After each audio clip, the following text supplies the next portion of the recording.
हमके वीडियो बनावे में परेशान कइले बिया।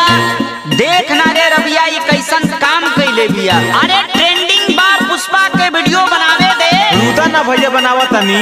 ए साला मोबाइल ऊपर का हमके डायलॉग बोले दे। मुर्गा भात आज साला छोड़ेगा नहीं, 2 रोटी ज्यादा तोड़ेगा। Oh no!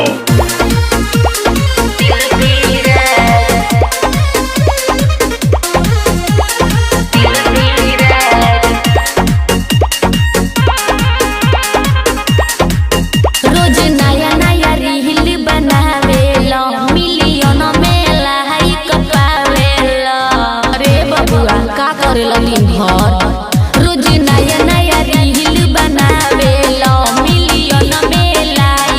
पावेला। एक बात ट्रेंडिंग में चलता हो आज, एक बात ट्रेंडिंग में चलता हो आज। पुष्पा राज। तू साउथ के पुष्पा राज, हम भोजपुरी के शिल्पी राज। तू साउथ के पुष्पा राज, हम भोजपुरी के शिल्पी राज।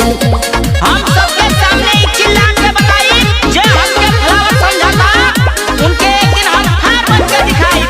जिंदगी के रफ्तार में मैं साला झुकेगा नहीं, गुटका राज साला ठुकेगा नहीं। चलो मिल के प्यार करे के, गरदन पर हाथ फेरे के। ए सोना सुनो तारू। चलो मिल के प्यार करे के, गरदन पर हाथ फेरे के।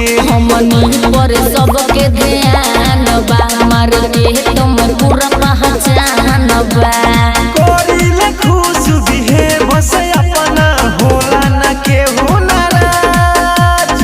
कोरिले खुश दिहे बस अपना, होला ना केहू नाराज। पुष्पा राज। तू साउथ के पुष्पा राज, हम भोजपुरी के शिल्पी राज।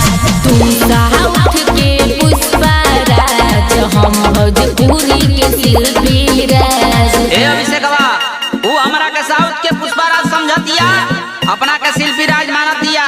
तो ठीक है डीजे वाला भाई आवाज बढ़ाओ, हम सब बोलेगा, कुछ भी नहीं भूलेगा। का बोले करा रे? हम भुला गइनी। ए साले कैसे भुला दियो? देशमुख विकास रोहित राजा, बात करे ले तो आवेला मजा। बुझलू एक करे जा। सहनी उपेंद्र रोहित राजा, बात करे ले तो आवेला मजा। चलो मिल के वीडियो बनावे के, पूरा दुनिया के दिखलावे के।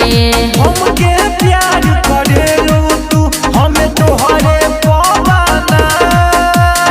हमके प्यार करेलू तू, हमें तोहरे पवाना। पुष्पा राज। तू साउथ के पुष्पा राज, हम भोजपुरी के शिल्पी राज। तू साउथ के पुष्पा राज, हम भोजपुरी के शिल्पी राज। बुझला।